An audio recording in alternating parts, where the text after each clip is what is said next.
Welcome to the latest edition of the Giants Hangout, our weekly roundtable discussion as we recap what transpired in the previous game, as well as look ahead, and we hone in on three different themes. The Giants dropped their third in a row, a rough outing in South Florida as they fell to the Dolphins 31-16. We're going to focus on explosive plays, defensive takeaways, and the health of Daniel Jones. Lance Medow, Russ Salzberg, Howard Cross with you. And this week, we bring in Brian O'Leary, co-host of the Irish NFL show. Brian, welcome aboard. Looking forward to the conversation. And I want to start with you with respect to explosive plays, because we knew coming in, the Dolphins showcased the #1 offense in the NFL. And I'm talking about scoring offense, total yards, passing yards, rushing yards, the whole 9 yards. And I think that was absolutely on full display yesterday, because even though the Giants did have some takeaways, unfortunately, they gave up 7 plays of 20 or more yards, 3 of 60-plus yards, whereas the Giants only had 3 plays of 20-plus yards themselves. And, Brian, to me, that disparity is a big reason why that game got away from the Giants. I agree, Lance, and unfortunately what we've seen in the opening weeks of the season is kind of similar patterns with the defense in terms of the tackling. When they get off the block, the tackling isn't what we would expect to see compared to what we saw last year. And I was fearful of going into the game because you touched on it there. The Dolphins have been arguably the most explosive offense in the league, and in particular with Tyreek Hill in terms of the yards after catch. He's been doing it on all teams, in fairness, not just the Giants yesterday. But when you've got a defense right now that doesn't seem to be playing at the level and expectation which we had going into the season, it was always going to be a huge concern. And did it come as a surprise to me to see those level of plays? Probably not. The ones that disappointed me the most was more sort of running back ones, because you've seen the nature of what this rookie has done over the course of the last few weeks. He had 2 touchdowns last week. He had 2 touchdowns the previous week, all explosive type plays. I would have thought we would have done has some particular scheming in place to find a way to navigate against that, but unfortunately wasn't to be yesterday afternoon. And of course, referring to Devon Achane, who had that big 76-yard run. And Howard, as I mentioned, when you have the explosive plays, it alleviates essentially what you're putting on your defense's plate and your offense's plate. Because, see, the Giants, with only 3 plays of 20-plus yards, they had to go 10-play, 13-play drives. And, Howard, we've seen this each and every week. Something wrong likely to happen. Negative plays, loss of yardage, sacks. And that's what happened with respect to the Giants in comparison to the Dolphins. Well, to be honest, Lance, I mean, that's great to try to put it on the Giants and say there was that, but it's Miami. Those guys are fast. Inside-out pursuit is what really gets you when you play against a team that's that fast. The way they run their plays, they do a lot of outside screens and outside pitches where they throw the ball outside. They kind of dance with the outside defenders a little bit, and they just like the inside defender can't get there fast enough. These guys are – some of these guys got world-class speed almost, and then it's really hard. And unless you have everybody in front of them where they can't get going north and south, you can't win. Even if you try to stretch them out. There were 2 or 3 plays where like, okay, they're going to stretch it out. And they just outran the stretch and ran around the edge. So it's not going to just happen to the Giants. It's going to happen to a lot of people, especially when the Dolphins play at home. As far as the Giants offense goes, you guys can say whatever you want to about them. And I told you, all the shiny toys and all the bells and whistles are great. This time I believe you had a practice squad player playing. You had a player that's played for 2 or 3 games. You moved your guy in the center. And it's more and more bodies. The left tackle that's playing is a backup guard. They had a premier pass rusher. He did not leave his side. Okay, if that's where you're going to put him, that's where I'm going to stand. So that's what you're going to look at until you get to offensive line and some sort's healthy, or unless somebody walks in here off the street that might can make a difference or a big change. It's going to be some rough sledding. Well, Howard, I totally agree. I mean, the Dolphins look like they have an Olympic relay squad. I mean, that's how fast that's how fast they are. And I knew the Giants would be up against it. My concern in the game, when you look at the game, the Giants had the ball 36 minutes. They had it 24 minutes. And everything was about the explosive plays. My concern on the Giants, and maybe I'm being overly critical, but I think it's fair to ask, there needs to be, I know what they were up against, but there needs to be a sense of urgency for a moment. My example was when the score was just 7-0, the Giants punt, they got them down at the 6-yard line. Okay, so you got them at the 6-yard line. Hey guys, let's make a stop here. Let's do something. Three plays later, it's 14-0. Then after hold on a second, after the big the Pinnock interception, now it's a 14-10 game. Miami gets the ball with $1:34 left in it. Now the Giants know that they're going to get the ball to start the third quarter. $1:34 left. They go from their 28 to the 22 field goal. That takes some momentum away. Then to start the third quarter, 3 plays in, 54 seconds in, it's another touchdown. I just don't sense. I understand the Giants defense was up against it, but I don't sense. What would you like them to do, Russ? I'm curious because you're saying they're up against it, but you're asking them to do something that outside of Buffalo, no one's even come close to slowing these guys down. And I mean, no one. And it's going to get worse. When I'm telling you it's going to get worse, they got a couple other guys that got healthy that need to get back on the field. When they get a few more on the field, their tackle wasn't even playing in the game. When they get everybody on the field, when they get everybody on the field, it is a track meet. And if they find a way to get a home playoff game, they're going to blow whoever shows up in that stadium out. That is a fast team. You can beat a lot of things. You can't beat speed. The only problem that Miami Dolphins have is I don't think their defense is super, right? You know, with the Giants, with the Giants playing all the backups and all this stuff, the Giants move the ball, but they can't put together a 15-play drive, and they needed to put together a 15-play drive. And that's kind of hard to do. Like when you're good with a run, you're good with a run. Your backup to the backup, false starts. That's just part of the game with the guys you got in the game.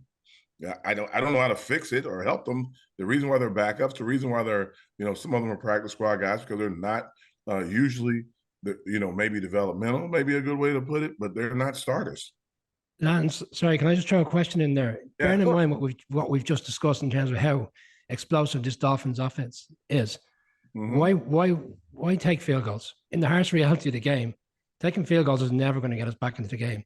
There was some, fourth and shorts. Like, are we not better off, really going for it and trying to keep up as best we can rather than just taking field goals and leaving ourselves? You can take field goals and get points on the board, or you can go for it and miss, and they go down and score another touchdown. I know, but we're kind of in a situation where either way we're playing catch up throughout the course of the game. Yeah, but if you look at it, you could be okay. We're going to try to keep it close, try to keep our guys in it, keep our guys engaged, try to keep fighting, which they were trying to do. Or you can say like, we're going to do anything we can. We don't care. We'll go for it. Touchdown, Miami. Okay, we're going to try anything we can. We'll go for it. Touchdown, Miami. And then people will start asking you after the game, well, why don't you at least try to get some points on the board? And that's always a catch-22 situation. Yeah, when you're playing a team that's going to beat you like that, you got to minimize the bloodshed if you can. If the Giants were at full strength, and I do mean every offensive line was healthy, they were like spinning the ball all over the field. They were not beating the Dolphins. I'm not suggesting we should be going for it in every fourth down. I'm just bearing in mind what we just discussed around the fact in this particular instance against a team so explosive. The harsh reality is, you want to maintain a game where you're not getting totally blown out, but at the same time, sometimes you just have to go above and beyond and go for fourth downs to try to keep up as best you can. Well, the way I would coach it, if I was coaching, I would try to make it as muddy as possible. I try to get my running game going the best way I could and try to keep it in, second and 6, second and 4, third and 2, and try to keep them off the field. Because if you put the ball in the air and keep trying to go for it, what the guys that could. I'm watching guys, they had the plays diagnosed defensively over and over again. They couldn't get the inside defensive end, or not defensive end, the defensive tackle sprinting as hard as he could to get to the outside, to get to the guy. He didn't get there in time, track meet. And it was over and over and over again. And I'm just watching. I'm like, I was like very happy that they kept it as close as they did in the first half. I'm like, that's impressive. What the defense they were up against, I'm like, at any moment there could be. It's just I played ball at Alabama. My team is Alabama. We've won a lot of national championships of late. And we've had teams to just outclass other teams over and over and over again. And that's what it looked like. It looked like, in Alabama playing against, Vanderbilt at a little point. And then it's no offense to our guys or anything, but when you're outclassed with that much speed, it's hard to play against them. And offensively, the only thing you can do is try to keep the other team off the field, like the Giants used to do when they used to play the Patriots, when it was Brady and those guys, and they were throwing the ball all over the field. You just try to run it and run it and run it. And it's hard to run it when your offensive line is minus guys and your best back is over on the sideline. Well, because they lost the battle in the trenches. That's what it really came down to, Howard. Again, you're looking at a Dolphins team, and I would agree with you. Their defense was not a juggernaut coming into this game. They've given up points to just about everybody, but they had 7 sacks. They had 14 quarterback hits. So therefore, the Giants are not built, to your point, to come from behind and air it out, which is, Brian, you're saying if you're going to go up against the Dolphins, you have to be able to score at a high rate. I think that goes without saying. I think the problem is that you had the lack of explosive plays to try to catch the defense off guard. Because, see, here's what I would argue, guys. Daniel Jones, if you noticed in that game, he took a shot down the field to Darren Waller. If you recall, Xavier Howard made a really nice play. He took a shot down the field right to Darius Slayton. Unfortunately, he led Darius out of play. There was an opportunity, if you recall, when Wan'Dale Robinson was out in the flat and Daniel didn't lead him out towards the flat. He threw it short, so Wan'Dale had to slide. I would argue, despite playing the trenches, there were actually some opportunities against the Dolphins defense to strike and get some of those big plays. Unfortunately, the far and few never came to fruition. We've been also talking a lot, Lance, Brian, and when Howard gets back, we've been talking a lot about the speed of the Dolphins, and there's no hiding that. But what got to me was they were super fast right out of the starting gate. I mean, it seemed as though it's one thing about catching a pass and then just, breaking the tackle and going. But it seemed like their runners or receivers were running through wide open spaces. There was nobody near them. And then again, poor tackling reared its ugly head once again. And now I think poor tackling happens to be a problem throughout the National Football League. But we're not talking about the NFL. We're talking about the Giants. And tackling has been poor all season long. I mean, Dable said it during the game yesterday when on a sideline reporter asked for an update. Yeah, we need to tackle better. Hello, what else is new? I mean, I understand how tough it is to defend against those guys. But again, this is the NFL, and it just seemed that they were running through wide open spaces, and you can't give a team like that right out of the gate to be busting loose. I think, sorry, Lance, I think that's the frustration for all Giants fans and obviously people who write for the team, is the fact that we're continuously talking about poor tackling, no matter who we're playing. We saw that Monday night where Drew Lock comes into the game and there's that particular play before half time. Like, no fans. No fans to tie down, correct? Yeah, which one was initially a touchdown and then taken back. But it's just the point. It's the same common theme that every Giants fan is discussing week in, week out, is the poor tackling throughout the course. We saw it in Arizona, and we've seen it yesterday. And as you said at the start of the broadcast, Lance, you could argue this team are the best in the league offensively, but like it was as Russ said, it was the immediate opening drive and how easy it was. I would have thought they would have gradually got into the game, Miami, and did those type of things, and us not come out immediately and hit us straight away. And then we're always on the off, we're always playing catch up thereafter. Well, because here's the thing with respect to the explosive plays that we're talking about, guys. It's one thing you go up against a team that's throwing bombs down the field. For example, the Tyreek Hill touchdown. That was a deep throw by Tua. If you noticed, all 6 other plays for 20 or more yards were short passes or runs. So, Russ, to your point, you're talking about if they get to the second level, you need to make sure that you put an end to a 7 or 8 yard gain as opposed to making it balloon into 25 to 30 yards. And that's what was happening time and time again. And we know the Dolphins have done this, yes, to every opponent, which is what Howard was talking about. But that doesn't mean that teams have not been in position to do some damage control. And unfortunately, the Giants could do no damage control because of players being out of position. For example, McKinney came up and then all of a sudden they went past him on one play, or when all of a sudden Devon Achan is getting the edge, he has a clear path down the sideline. So those little things really added up, and that was the absolute backbreaker for the Giants defense yesterday. Well, that's why I brought it up when I was talking earlier. It was a 7-0 game. You punt the ball. You got them at the 6-yard line. The first play was Tua threw it into the turf to get away. The next one was 18 yards to Hill. And then on a running play, Shane's gone for 76 yards, but it looked like he was had a wide open field, looked like he was running in a pasture by himself. And that's something that I don't care how fast you are. It was like, I don't get it. I'm quite frankly really surprised. When I say they were up against it, yeah, they were playing against a very good, explosive team. But I'll be frank, I just thought the Giants defense would be better than what I'm seeing this season. Lance, I just want to, and Russ called it out earlier on. I think the most disappointing one actually was the one at the start of the second half, because they had to claw their way back into the game. A little bit of momentum. I know they took the field goal before halftime, but any Giants fan who was told Sunday morning you go in a touchdown down at halftime in Miami, I think most fans would have accepted that. But it's the nature of how they came out straight away and they give up that big play and the big touchdown. I know there's a conversation today that Adoree Jackson was off the field because of a helmet, misfunction at the time. Okay, that's fine. Other players have to come in, and are you coming in understand the nature of what's coming at them? Because you go single coverage against Tyreek Hill, the ultimately what's going to come from it is a long ball down the field and ultimately a touchdown.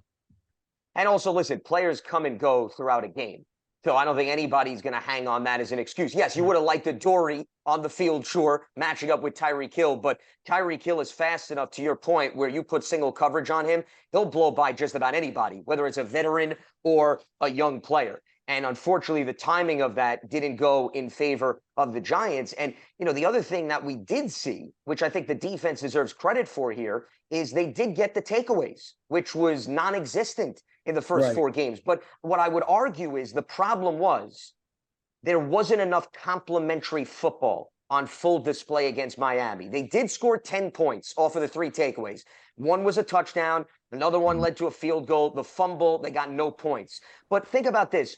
Off one of the interceptions, they took over at the Miami 23. Okay? I mean, that is luxury territory, right? Guys, they got 4 yards on that drive. They moved to the Miami 19 and had to settle for a field goal. So there wasn't enough capitalization off of the takeaways. And the lack of complementary football, I think, was also why they got bit. Because, Russ, you brought up a great point about time of possession.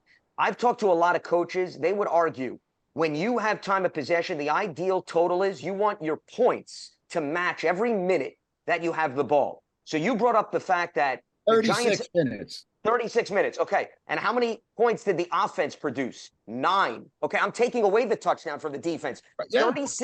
36 minutes of time of possession and only 9 points. There's no way you're going to be able to compete under those circumstances. Howard brought up a very, very good point. And let's be fair. There's no shiny toys. Okay. The offensive line, you got backups to backups. Howard mentioned there was one practice squad player. I think there were 2. I think there was Thomas and Mayfield, right. At various points. It just, but when you talk about lack of complementary football yesterday, that's been the broken record all season long. We hear Dable talk about it. We hear Wink Martindale talk about it. We hear Kafka talk about it. Complementary football. There hasn't been any complementary football all season long, except for maybe one half against the Arizona Cardinals. Yeah, but guys, I'm not beating on you guys. I'm sorry for my technology over here keeps failing me, but you're not going to have complementary football unless you find a way to get the offensive line healthy. And I keep saying that. I'm going to say it week in and week out.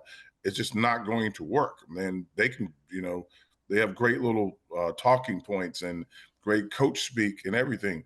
Just not going to work. It's never going to work when you don't have your players in place. And I don't know. I want to have something hopeful to say or have something, positive to say.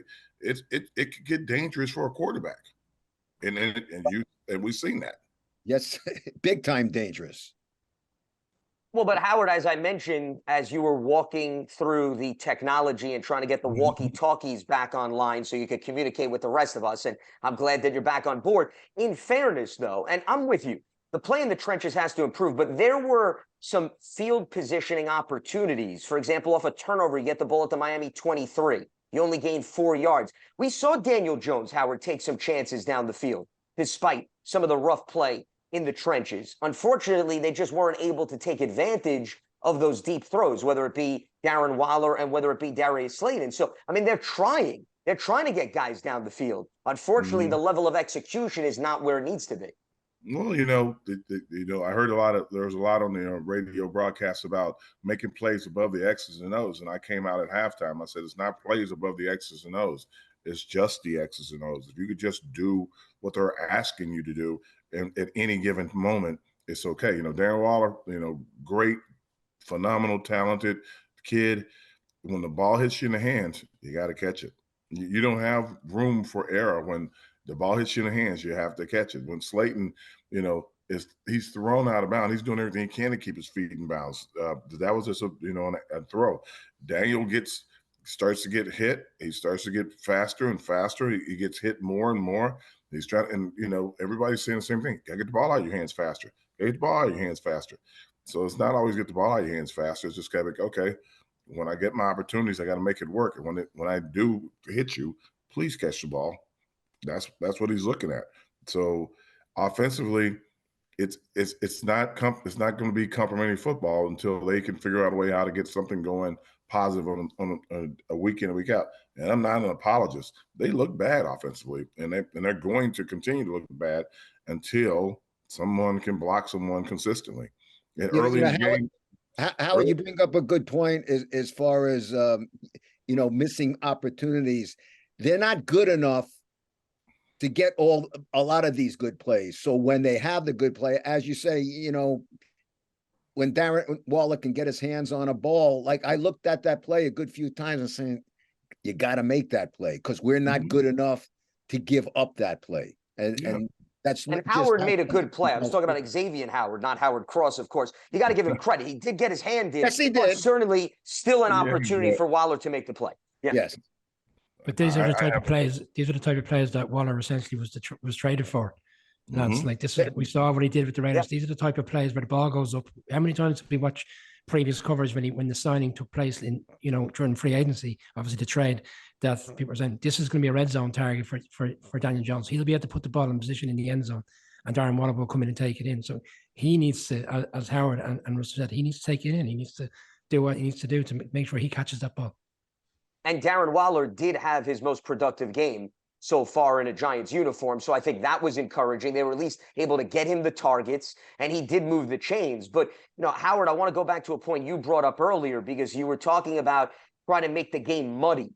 And I would say, I think the Giants at some points tried to make the game muddy. Yes, they did.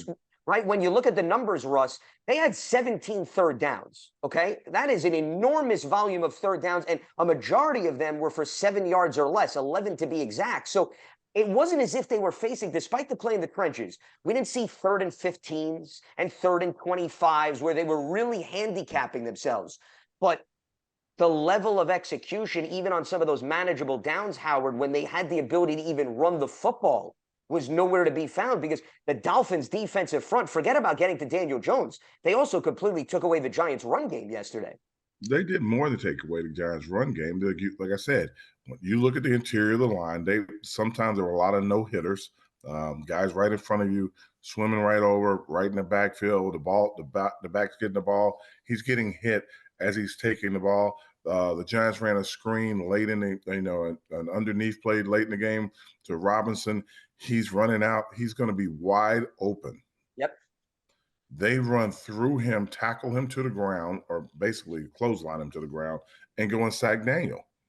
And Daniel throws the ball on the ground right at his feet because he has nowhere to go with it. The play is a perfect design. The Dolphins just ran through and threw the guy on the ground. I don't know if that's legal or not, but they did. So when things like that are happening, you just gotta hope that one guy can hold it. There were plays in the game where I was listening to people. Oh, Daniel has plenty of time. He's throwing the ball down the field. No, there were guys loose. The backs were just picking them up. And so I was listening to unfortunately, somebody was like, "Oh man, they were really picking up the blitz."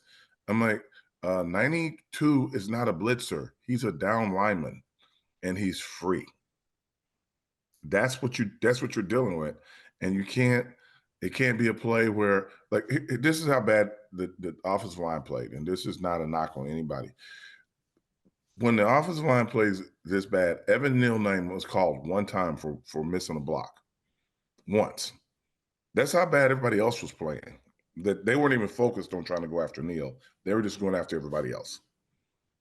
It also didn't help that the offensive line was responsible for all 6 penalties, Brian, especially a number of false starts and holds. And, that did put them sometimes in a precarious spot. I don't think it was as detrimental as we've seen some penalties in previous games, but I think we're at the point, and this is what I think Howard was alluding to, where every week we talk about the opposition the Giants are going up against, and some fans and some pundits say, okay, well, this is not the Cowboys defense. This is not the Niners defense. But at this point, all defenses are copying what the previous opponent is doing, and they're finding ways to attack this Giants offensive line. So I know Buffalo coming up is a really good defensive front, but whether they're playing the creme de la creme of the NFL or the bottom feeders, I don't think anybody is in a position to give this Giants offensive front the benefit of the doubt at this point.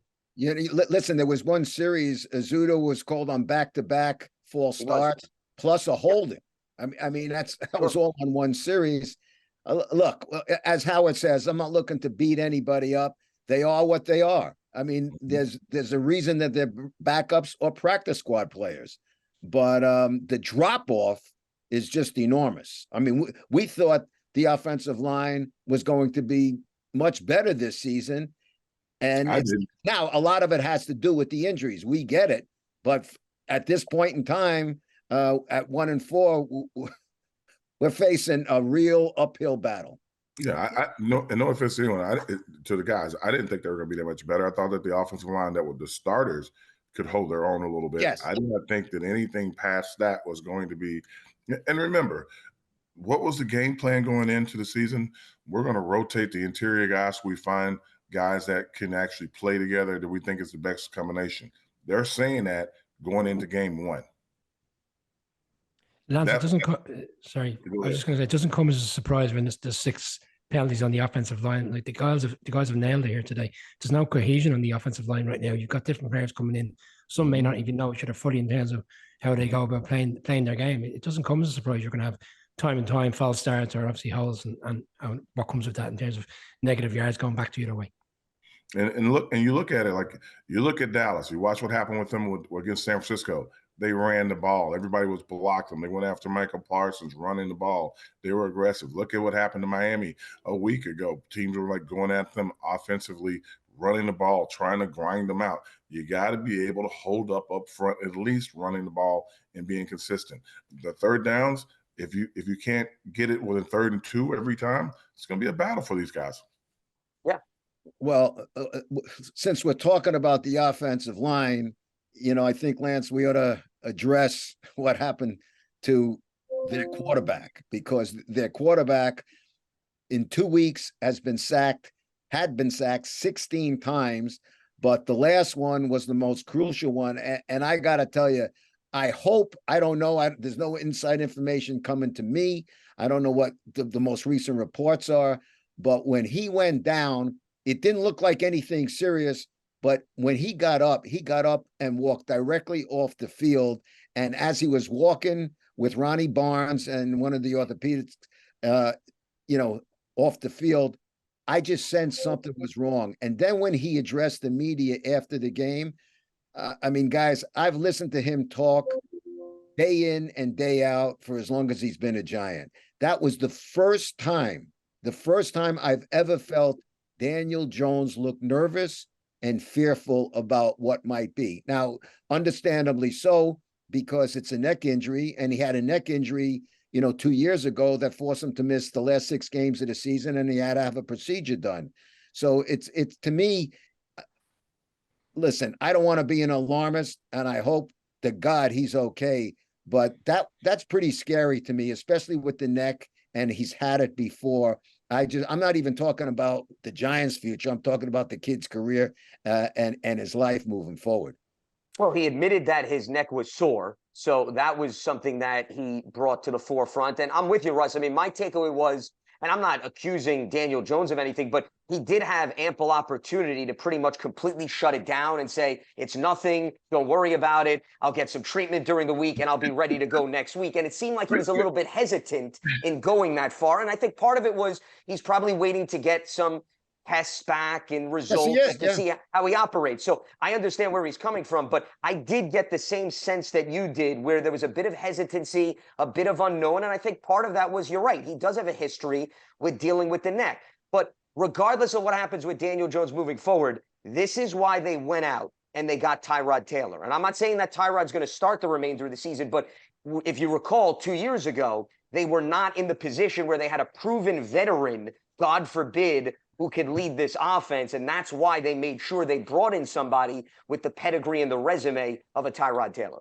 Hey, Lance, were you, I'm not knocking you guys. You guys were watching the game, right? Did you see how hard they hit Tyrod? Yes. Oh, yeah, absolutely. I was just going to jump in there because last year Tyrod got a concussion. I believe it was against the Bears in the home game. Yep. And he had to step out of the game. That's when Daniel Jones was injured and he stepped in. And we ended up playing Wildcat with Saquon Barkley.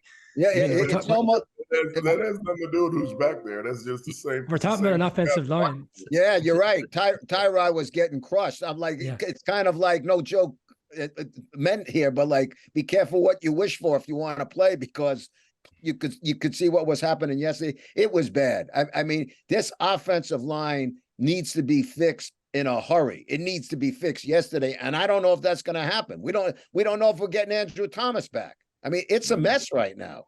Guys, if we jump back to week one, towards the back end of the game, some of the questions that were asked of David after the game was, why did you keep Daniel Jones in the game when essentially the game is over? The Cowboys were, 30 points clear at that stage. And he obviously wanted to give him more snaps. It was the opening game of the season. But back then, 4 or 5 weeks ago, the fans were already saying, why is he in the game? The offensive line is getting crushed against the Cowboys. Nothing has changed. And if Tyrod Taylor comes in next week with his concussion history, I'm already a little bit concerned about that as well. But that's more so because of the nature of the offensive line as opposed to the quarterback. They got to have they have to have all hands on deck to in order to keep these QBs safe. Tyrod got in the game. He was pressured right off the bat. Guys were coming from everywhere. He was trying to run and get himself down. He couldn't even get down. They were getting to him so quickly. So, it's not veterans coming in to be the backup. If there's a veteran offensive lineman out there, and I'm sure they're looking for guys constantly, trying to check everybody's practice squad to see who's available.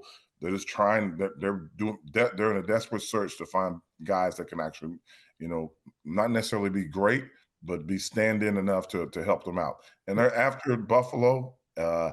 It may not be easier, but it won't be as rough going forward. Well, so Washington has 4 former first-round picks, Howard, and Chase Young's playing pretty good this year. So I understand your point, but I would say I don't think there's any picnics on the horizon. And then you get the Jets, who have also a really good defense. Good defense, yeah.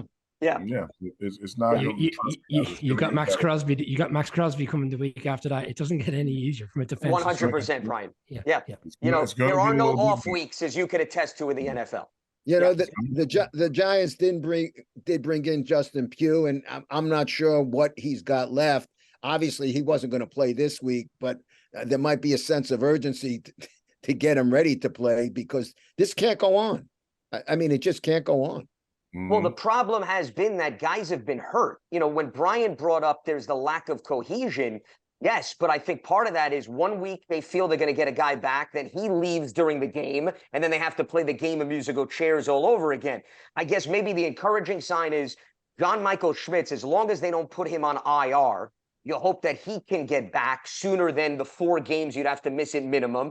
But the problem is, Marcus McKeithen got hurt then in the last game, and he wasn't able to finish with the knee injury. So this is my point. You bring back one guy, and then all of a sudden another guy gets banged up. And Bredesen had to come out for a few plays. So it's very hard, even when you start the game, to say, we're going to get through with the same 5 guys. That's been a major problem for them thus far.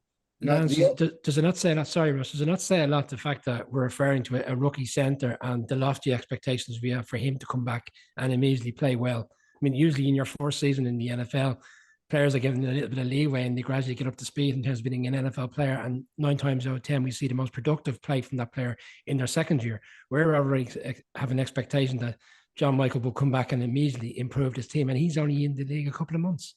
Yep. No, that's what that is, Brian, is just wishful and hopeful thinking, because it's dire straits right now. It's just a very, very difficult situation. You know, Howard used the term to start off with, no shiny toys. It is what it is. I mean, not only are they not shiny toys, they're kind of like beat up toys with dents in them. You know, it's the dog got to them, essentially, Russ. That's what you're saying. The dog got to the toys and chewed on them a little bit. Yeah.